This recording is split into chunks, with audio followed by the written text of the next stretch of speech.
Minnesota Wild are red hot to start the season. Don't miss out on seeing them in action. Tickets available now at wild.com/hockey tickets. That's wild.com/hockey tickets to get your tickets today. 4:03 on a Friday afternoon. It's Bumper to Bumper with Barreiro. Dave Sinekin sitting in the big seat today. We're with you till 6:30. And again, Wild hockey tonight with the puck dropping shortly after 9. We turn our attention to the Vikings game on Sunday. The Atlanta Falcons and Kirk Cousins come to town. And to help with a little intel on the opponent, very pleased to welcome longtime Atlanta sports writer, well-decorated, well-awarded, Falcons reporter D. Orlando Ledbetter. I saw a podcast where the guys called you D-Led. Do we have a good enough vibe? Can I call you D-Led today?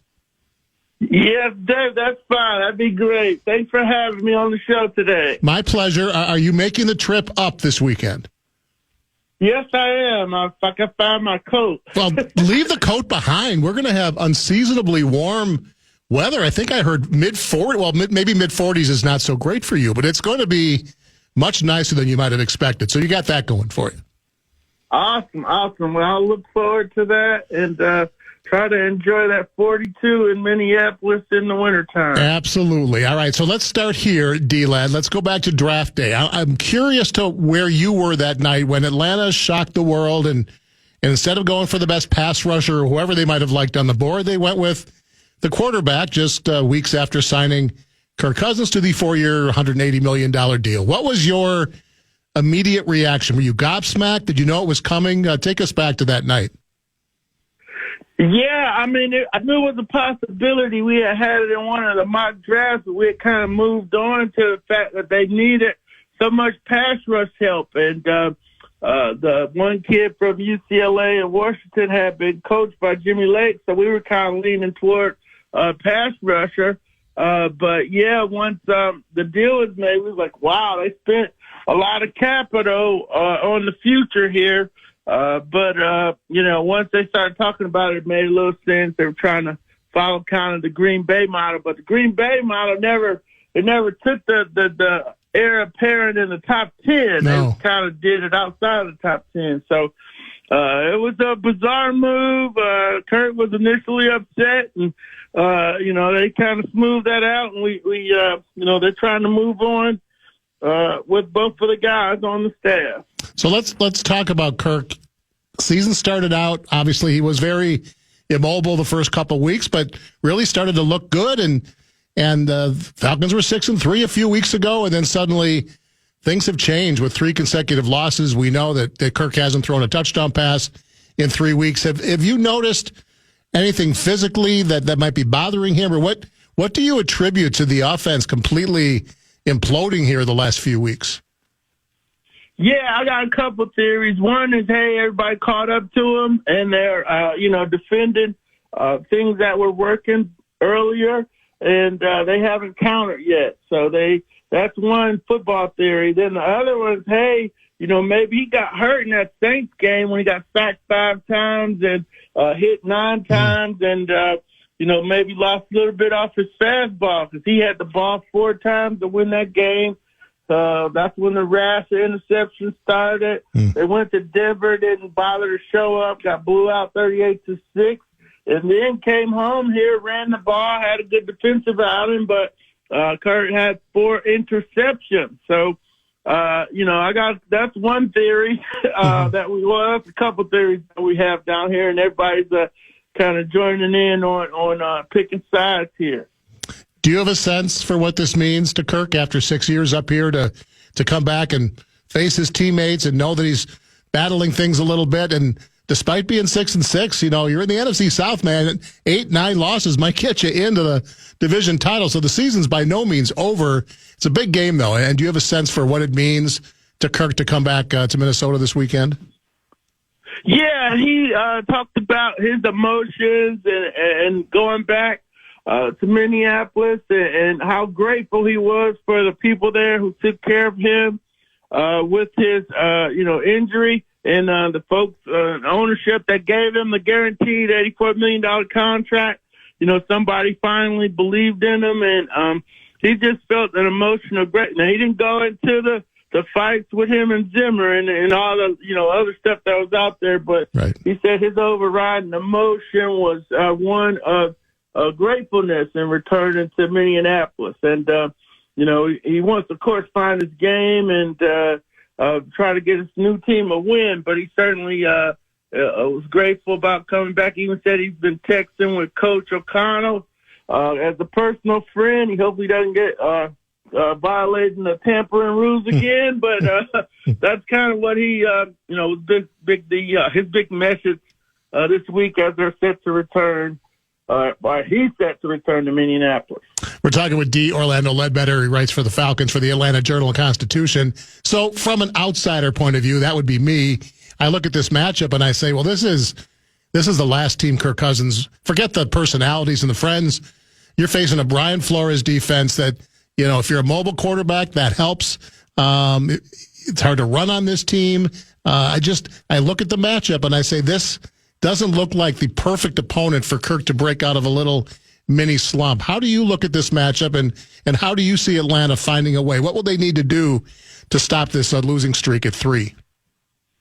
Yeah, no doubt. I think at least the words I heard out of Minneapolis is that he had troubles with this defense in practice and so forth, and now it's even gotten better. So, it doesn't look like, they probably got to try to win playing away from Kirk. It's probably nothing real risky, maybe run the ball and quick passes, do the quick game, don't get picked off. Real conservative approach might be the way to win the game, but I don't think you want to get in the shootout, of course. But there's some mighty fine weapons on the other side of the ball that would have to be shut down for that strategy to work. You mentioned earlier that it was a pretty good defensive effort for the Falcons last week, and that's not been their strength this season. But they confused Justin Herbert. The Chargers came in without a running game, and they were a little hampered there. But it must have given you at least some optimism that side of the ball showed a little something on a day when the offense wouldn't stop giving the ball away. The defense has showed a little bit of improvement of late, hasn't it? Yeah, no doubt. They held them to season low 187, season low 56 rushing. Of course, J.K. Dobbins was out, so that was helpful for them. Aaron Jones will be a much stiffer challenge for this crew. But, if you can make anybody one-dimensional in this league, you got a shot. And even with the worst pass rush in the league, they were able to get 5 sacks and 8 hits last week with Herbert. So, that hasn't been their MO. They only have 15 sacks on the year, last in the league. But they're talking about, hey, we did it once, let's duplicate it. It's repeatable. So we'll see if they can get after Sam Darnold, and try to shut down Aaron Jones. And, then you got other issues, but it's got to start with those two things. Yeah, you got to start somewhere. All right, let's close on a 2-part question. If things don't go well and it's ugly and Atlanta gets pounded, is there a chance it's the last time Kirk Cousins starts this season in your mind? And part 2, what today would you say the percent chance is that Michael Penix is the Falcons starting quarterback in 2025? Right now I think, if it all goes sideways, they got to pull the plug. They're trying to make it to the playoffs this year, hook or crook. So if he throws another 4-pick game and goes sideways, they're going to have to hit the activate button on Penix, even though he's not run any game plans all year. That would be pretty drastic. But, the team's in contention. They don't want to blow this opportunity. And if Kurt's not coming through, then they'll probably have to move on to their plan to activate Penix. Ideally, they said, hey, the money's in the third year. So they really want Kirk to come through and do the job for this year and next. And then the third year was when they're kind of envisioning sliding the ball to Penix. But, they want to get back. They want to be relevant. And if Kirk's throwing them out of games, then that's going to be pretty hard to do. Dicey spot. Feels like a lot's on the line for the Falcons organization this Sunday. D-Led, appreciate the time. Safe travels up here. We enjoyed chatting with you. Have a great weekend.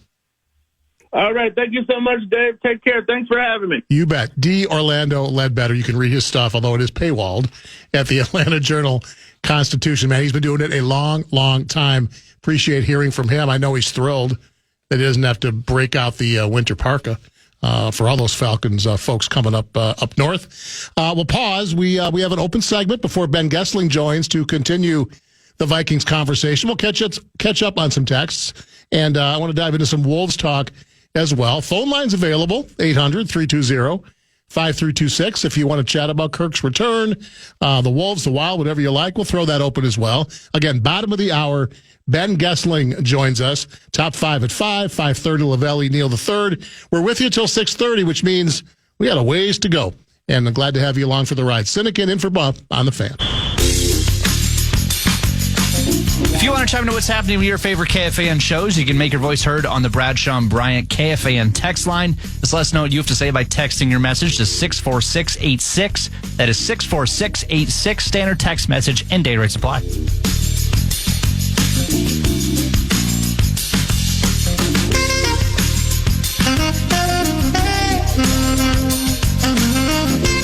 .418 on a Friday afternoon. I'm very excited about the warm-up this weekend. I don't know. I mean, it's getting to mid-December. We're due for winter, but I didn't really get all my leaves done yet, so this weekend might be a chance to finally take care of that before the snow falls. When I was on touring Lambeau on Thanksgiving, there was a Dolphins fan on the tour, and I was very disappointed that we went outside multiple times.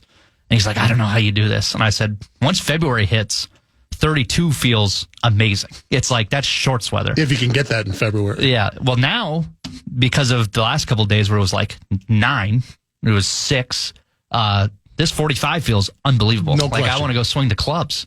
They're still in the back of my car. I refuse to believe it's over. Yeah. I have definitely underestimated the disdain a lot of you Viking fans have for Kirk Cousins. I didn't know that it cut this deep because 90%, I would say. Maybe you're just being the more vocal anti-Kirk people are the ones texting in. It's absolutely possible. So the Bradshaw and Bryant KFAN text line, 64686.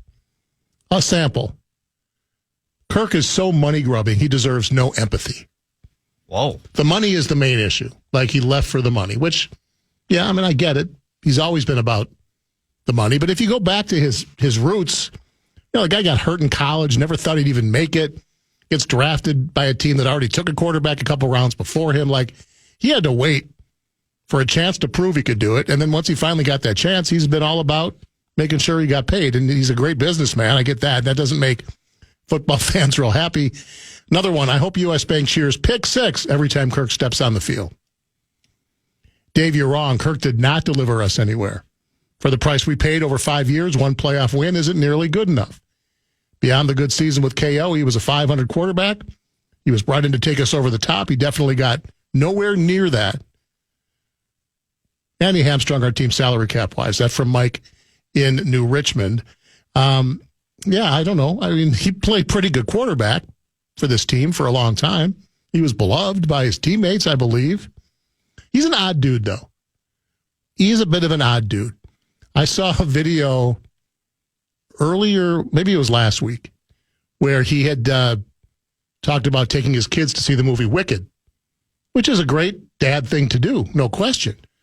But they proudly said how he basically sang along to every song at the top of his lungs during the movie, which is, I guess if you're a theater kid, which he was, we've seen some of the Kirk as a high school kid in the Pretty musical. Woman. Yeah. Yeah. I mean, is that a look you want from your quarterback? Proudly singing every word to the soundtrack of Wicked in the movie theater at the top of your lungs. By the way, is that taboo? Like, I'm actually going to see Wicked with my wife tomorrow night. Is that what people are doing? Are they singing along with the movie? Is that something you're allowed to do in a movie theater? Well, I don't have a problem if he enjoys Wicked. Like, everyone has their own interests. Absolutely. And he can enjoy the tunes. No question. But I think if you're singing in the theater and potentially ruining the movie for other people, now you're inconveniencing others. That's where I would step in. It has nothing to do with the subject matter. I don't care what movie it is. No, correct. But yeah, you shouldn't, or like a horror movie, don't go around that corner. Don't talk in the movie theater. I think that's it. Like, Yeah. Musicals are different because you're aware of the music. You're there because you love the music. And I'm sure it's difficult. It's kind of like going to a Taylor Swift concert, right? And everybody's singing along with Taylor, I assume. But that's what you do at a concert. Mm-hmm. A movie theater, I think, Kirk, dial it down, sing the Wicked songs at home. But, Elmer, who's sitting next to you, doesn't need to hear you instead of Ariana Grande. And the fact that he trumpets it like he's proud, more power to him. But is that what you want your quarterback to be proud of? Yeah, man, I sang every word out loud at the theater. My boys couldn't believe it. Yeah, sing it on the way home in the car like that scene in Step Brothers. You know what I mean? It's a child of mine. That's what they should be. That is the time to do it, I would think. So, yes, I've been corrected. I guess at least the vocal part of Vikings Nation was definitely ready to move on from Kirk and doesn't look back on the years fondly. I'm a little gobsmacked by that. All right, let's head to the fan lines. Got a couple calls. Let's see what's up. Chessmaster Guy checking in. Good afternoon. Hey, so I got a few things for you. So the first thing was I was just going to talk to you about the leaves. Just don't rake them, man. Leave them there. I've left my leaves on my lawn for 20 years. They decompose by February, and it fertilizes your lawn, and you're good. And we don't rake leaves in national parks. Right? I'm with you. I'm in a very wooded area. I have to just move them a little bit, like off the. If you want an article, I can tell you. There's an article where they actually tried this, where they put literally 6 feet of leaves on a field in Michigan, baseball field in Michigan, and they just let it sit, and they all decompose. 6 feet. Can I get you my wife's number? Will you talk to my wife and let her know that my to-do list just got a little shorter this weekend? All right, I appreciate that. I just bought a leaf blower. What do I do with my leaf blower now? I was so proud of myself out there. Sell it to your crazy neighbor that wants to blow leaves? Yeah. I don't know. Okay, I'll do that. I got a few of those. All right. So I guess the second thing is I was reading about this Wicked thing where people are singing, and they're trying to change it into Rocky Horror, where it's like audience participation. All right. Remember Rocky Horror Picture? Yeah, of course. Yeah, that's the whole bit. I mean, fine, but the first few weeks it's out in the theater, I don't think that's fair game. I think you have to wait a bit, right? I'm not arguing with you at all on that. And Rocky Horror is Rocky Horror. It's like a 1 in a million shot. Yeah. I don't think anything else can ever do that again. So, and then I guess the last thing I had is I want to know if you think the T-Wolves in the last couple of days have turned a corner. I'm a big T-Wolves fan, as you know. Call you Saturday mornings when I can. And I want to know if you think they turned a corner with these last 2 wins, because it looks like they're playing a lot better defense. Yeah, thanks, Chessmaster Guy. I appreciate mostly the advice. Where now I can watch. You're getting out of chores. Totally. I mean, I can go home tomorrow and watch college football playoff games, right? Championship games. That sounds awesome. We'll talk more Wolves next hour. Not ready to say they've turned the corner because they've been very fortunate from a schedule perspective. Getting the Clippers on a back-to-back, getting the Lakers on a back-to-back tonight. They get Golden State off a back-to-back, although Steph and Draymond did not play last night, so they'll be fresh. Although Draymond's not a sure thing tonight. There's no way Draymond does not suit up with Rudy Gobert on the court. But very encouraging to hold 2 straight teams to 80 points. I don't care if they're on a back or not. Rudy seems to have his act together defensively. The other guys are following suit. So the last 3 games certainly provide some optimism that perhaps a corner has been turned, but need to see more. You got back-to-back games against Golden State. I think ideally no worse than a split. It's a team that started out really quickly, then lost 5 in a row. And then suddenly last night they beat Houston, which has been one of the best teams in the NBA. But very encouraging. It's difficult to hold any NBA team to 80 points, not to mention to do it twice, back-to-back on the road. So, yes, I'm encouraged.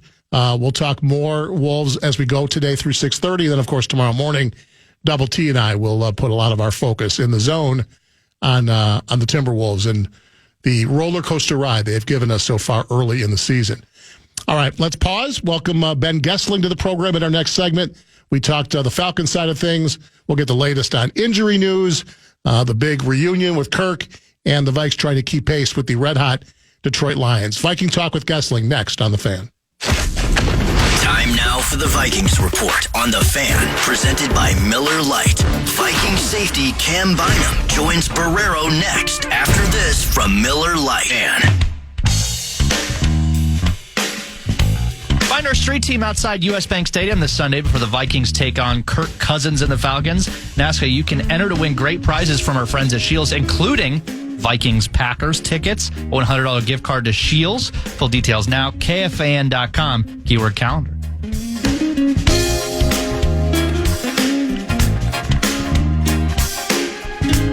We are back 4:34 on a Friday afternoon. Sinekin in for Barreiro. We're with you till 6:30. Blakemore and I running the ship on this Friday, and very happy to welcome Ben Goessling, who, as you know, covers the Vikings for the Minnesota Star-Tribune. He joins us courtesy of Standard Heating and Air. And Ben, I don't know if you heard our last segment, but Kirk Cousins took his kids to see Wicked and sang along in the theater. A, have you seen Wicked with your family? And B, if you did you sing along? I did see Wicked last week. That actually was the first time I had seen the show on stage or screen, so I did not sing along. I think my kids probably did. They actually went to see it. My whole family came along with me to London when the Vikings were there in October, and they actually caught a production of it on the West End, I think during the Vikings game while I was out at Tottenham Hotspur Stadium. So nice. They had seen it. They were into it pretty much right away, and yeah, it was a great show. It was a lot of fun. The movie was really well done. Haven't seen the stage version to compare it to anything, but yeah, I thought they did a great job with the movie. I will leave the singing in the theater to the Glee Club veteran that now is the Falcons quarterback. But yeah, we had a good time. I'm glad to hear it. Speaking of that guy, he's, as you know, making his way back to Minneapolis this weekend with his team, the Atlanta Falcons. And as you also know, I saw him this week. Did you? Yeah, I spent a couple of days down in Atlanta kind of getting ready for that one, so I got a chance to catch up with him a little bit when I was down there. All right, so fantastic. What was the interaction like? Did he take you to some of the hot spots? Did you go see a musical? What did you guys do? Mostly just chatted in the locker room. Okay. He was doing press conferences, and I chatted with him a little bit when he was at his locker. But yeah, it was interesting to kind of see how it's gone for him down there, and it was a lot of. He told the familiar stories about the guy that shoveled his driveway and talked about, kind of his memories of Minnesota and all of the connections he still has here. He had kind of a funny riff on the tampering stuff when I asked him if he's still in touch with Kevin O'Connell. And, it was a lot of the familiar Kirk stuff. I think he hasn't seemed like he's changed much, and I wouldn't expect that he would. But, he's very much the focal point of the conversation down there for a lot of reasons right now. Did you sense any, maybe some wrinkles that you didn't notice before in his face? Any stress-related things? Because he's dealing with it right now, man. I mentioned it earlier. I don't know if you watched any of the game the Falcons played against the Chargers last week, but that was not the Kirk Cousins I remember. Besides being immobile, he had no zip on that ball. He just didn't look like Kirk. So did you sense at all that he's fighting things, that he might be injured, that he's not talking about? What kind of a state of mind did you feel he had as far as the football side of things? Yeah, I mean, he's not one to divulge a whole lot of injuries he's working through. Yeah. I mean, I think the obvious connection is the Achilles from last year. I mean, it has seemed all year like mobility has been limited. He's obviously not a guy that will challenge Lamar Jackson for yards covered in a game anyway, but what mobility he had, I think, has been affected by that injury. And I think you saw it last week. I think you've seen it throughout the year. But one of the questions that came up, I think, for a lot of the coaches and for Kirk was how much is that affecting his ability to push off and put some zip on the ball? And he attributed a lot of it to decision making. And I don't think he's going to come out and say, yeah, I just don't have as much on the ball as I used to. But I think that is very much a question. They talked a little bit about some of his knee bend a couple of weeks ago in terms of how much power he was able to get from its lower half. But I thought watching that back, I mean, I watched highlights more than the game because I think the game was late afternoon. I was probably writing during it, but there were a number of those throws where it just did not look like he had the same drive on the ball that he had in the past. And he's never had the biggest arm in the world, certainly has been more than adequate for the NFL, but not a guy that's just going to be able to stand flat-footed and rip it in a way that he doesn't need to be able to step into things. So I do think that's had an effect. I think the way they have played him has been a lot with that in mind, that moving him around is not going to be as easy to do. And I think that makes this a tough matchup for him against his defense. I really do. I mean, he's had a number of, I think, just standing flat-footed this year. He's thrown more interceptions doing that than any quarterback in the league. So if he's in those spots where he's not just able to put much zip on the ball, he is a little bit vulnerable in that regard, and I think the Vikings are going to have a lot of different things. I don't know that they'll come after him with heavy blitzes every play, but they have been able to get pressure with free runners just off of some of the simulated stuff they do. I think you'll see a lot of different things, and I think it's going to be a difficult matchup for him given how much that Achilles seems to be affecting a lot of facets of his game. I agree with you. I said the same thing in the first hour. What kind of reaction do you think the crowd gives him? What do you sense? Because I'm telling you, if U.S. Bank is filled with texters of the Bradshaw and Bryant KFAN text line, he is going to get booed off the field. I mean, there is a lot of disdain from the folks texting in about the Kirk Cousins era. Mainly, well, one playoff win, but mainly just leaving for the money, like going to the highest dollar when he said he wanted to retire a Viking and all that. What do you think is in store for him when he takes the field on Sunday?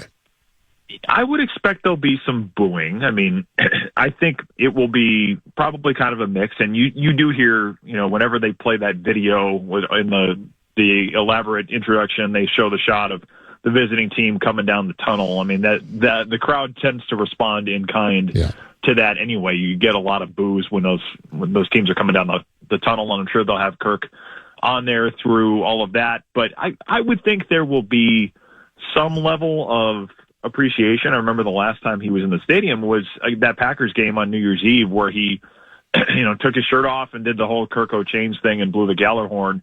I think there's still a lot of people that think fondly of him, but there are people that would say, you know what, they didn't get enough out of this. And then, when he leaves for the money, which he has done in his career, I mean, he has certainly not turned down the opportunities to maximize his earnings, which is his right. But it does lead to some of those things where people say, well, this guy's just in it for those, the paychecks, and it's not going to be anything about loyalty. So I think it'll probably be a mix. I think you'll hear a little bit of both, but I don't know that we're going to see like a tribute to him or any attempt to get him recognized to the crowd beyond just what you'll see normally. So I do think however people play it, I think that place is going to be pretty charged up on Sunday. I think players have talked about that too. I think they're excited to see him, to catch up with him a little bit, but they also want to get after him and make things difficult for him. And we have seen games in the past where if he comes in charged up, that doesn't always play in his favor. So I'm very interested with this one,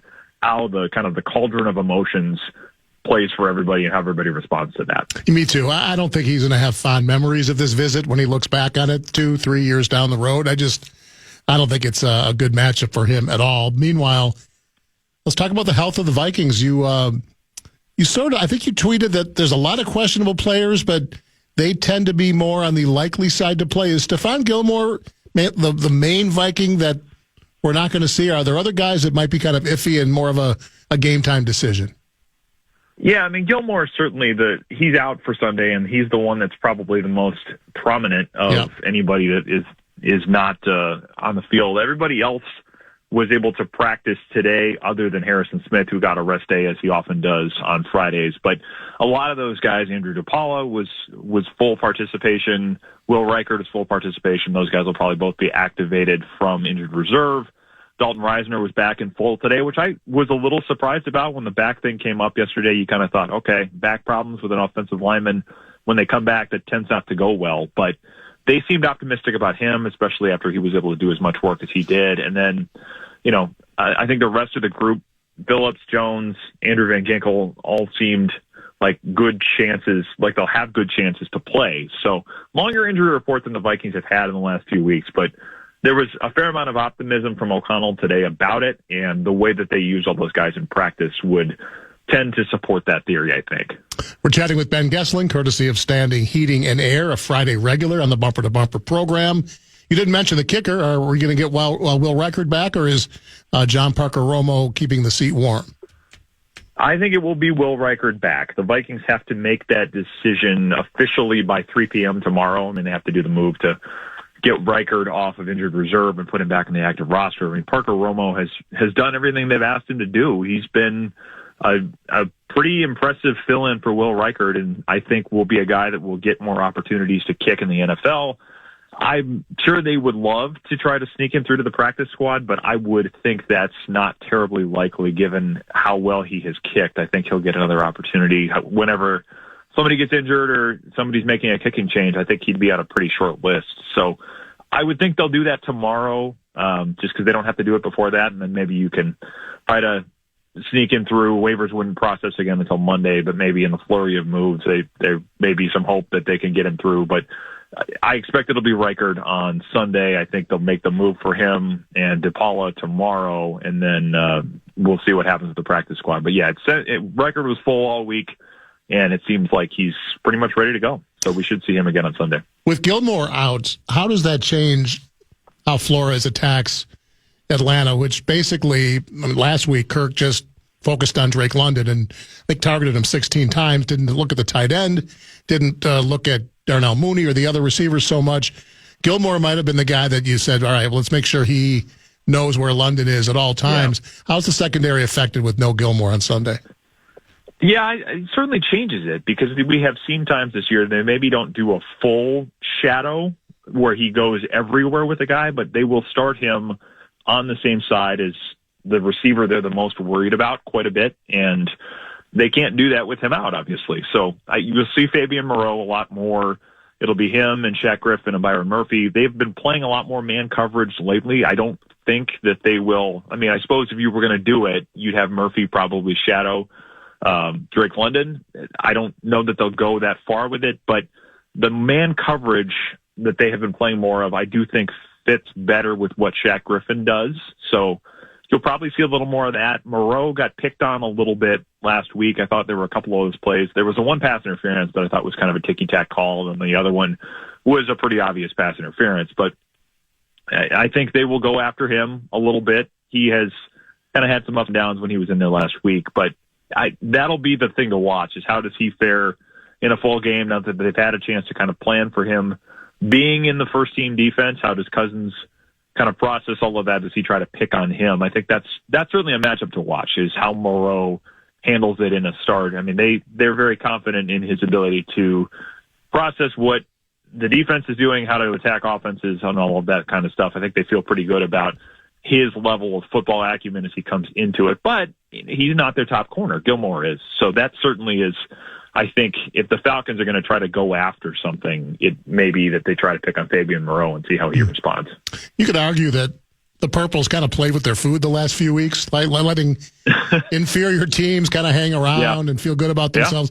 Yeah. How important is it for the Vikes to just take the Falcons out on Sunday with an emphatic 2-3 score margin of victory and just say, look, it's not all Detroit. Don't forget about us. We're here, and we do have the ability to stamp out a team when we want to. Yeah, I mean, I'm sure they'd like to be able to do that more than they've done it recently. I mean, I don't think anybody is enjoying all of the one-score games. It's certainly more stressful for everybody involved when it goes that way. I think this could be a game where they're able to pull away. I don't know that it will be one where they win by 2 or 3 scores, but the thing I would watch for is if they are able to get a lead early, it will change this game, because the Falcons will want to run the ball with Bijan Robinson. They like having him to be able to take some of the load off of Kirk Cousins. If they can't do that, and this becomes a drop-back game where the Vikings can kind of come after Cousins, I really don't think that suits him very well. So whether they beat them by 2 or 3 scores, or whether it gets a little closer in the end, I think the complexion of this game changes dramatically if the Vikings get to a lead and can kind of force the Falcons into a little more of a one-dimensional offense where Bijan Robinson isn't getting the ball quite as much, because they like to run him a lot. I mean, he's close to 200 carries for the year already. It's been a lot of the zone stuff that we typically see from these types of offenses, and he's done it really well in outside zone. But the Vikings have been awfully strong against the run. So if they are able to snuff some of those things out and then make it a game that is on Cousins' shoulders, I think that plays well in the Vikings' favor, and I'm sure that's what they're hoping to do on Sunday. And to me, this feels like an Aaron Jones get-right game, doesn't it? After the fumbling issues, you can run on Atlanta. If you have a lead, you're going to sprinkle Cam Akers in, but you want Aaron Jones' mind to be right. And I've talked about it as a Packer guy. He's fumbled for the Packers. Now, it wasn't a huge problem, but he tended to drop the ball at the worst, most inopportune times in playoff games or in fourth quarter. So remember winning an NFC Championship game. Exactly. So we've seen it, but this feels like a chance to put the ball in his hands 15, 20 times, makes sure he secures it, gets all that out of his head.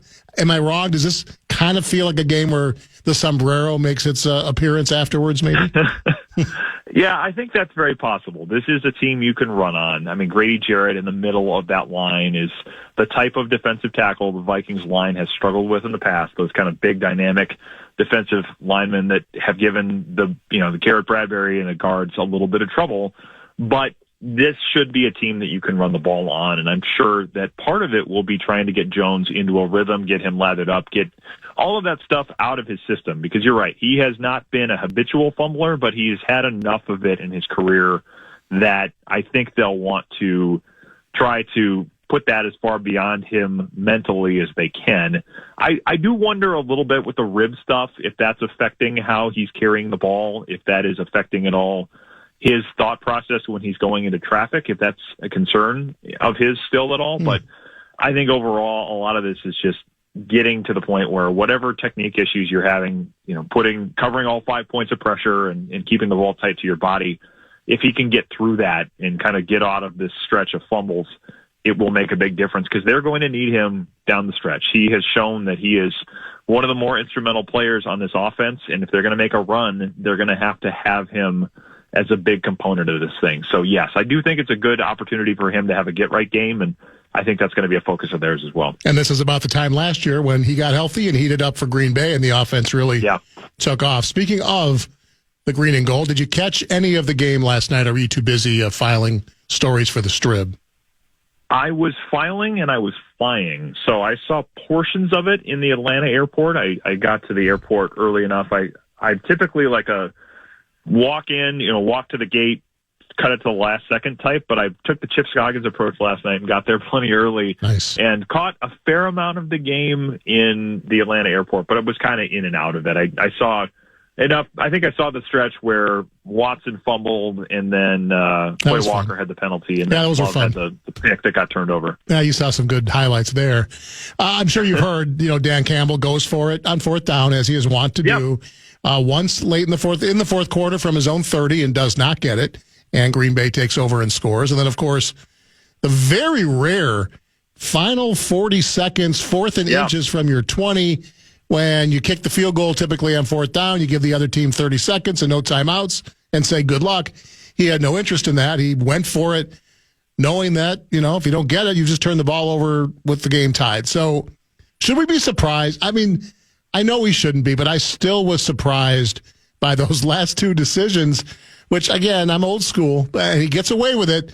But even if I wasn't a Packer fan, I kind of wished he hadn't gotten away with that last one last night, because that took some serious cojones, did it not?